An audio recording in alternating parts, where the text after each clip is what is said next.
السلام علیکم، آپ دیکھ رہے ہیں پی کے پی ایس ٹی نیوز. میں محمد وحید. پاکستان نے جو افغانستان پر ایئر سٹرائک کیا ہے، اس کی ریپلائی میں جوابی حملہ دینے کے لیے افغانستان نے فائنل اعلان کر دیا ہے. افغانستان ٹی ٹی پی کے رہنما کو اپنی حفاظت میں لیا ہوا تھا، جس کے بدلے میں پاکستان نے ایئر سٹرائک کیا اس کی گاڑی پہ.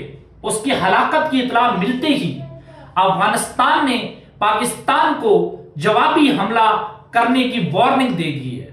افغانستان آج کل جو بھارت کے اشاروں پہ ناچتا ہے، بھارت کے گنگناتا ہے، ہزار بار منع کرنے کے باوجود بھی ٹی ٹی پی کے دہشت گرد پاکستان میں آتے، سرحد عبور کرتے، معصوم شہریوں پر حملہ کرتے اور کئی معصوم جانیں لے کر افغانستان کی طرف غائب ہو جاتے تھے.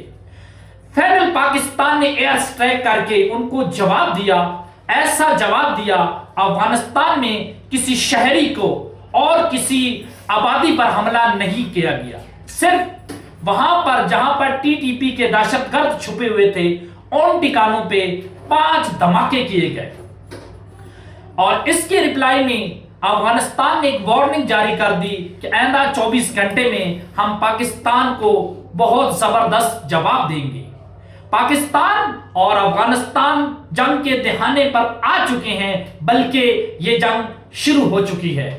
اللہ دونوں مسلمان ممالک کو اپنی حفظ و ایمان میں رکھے.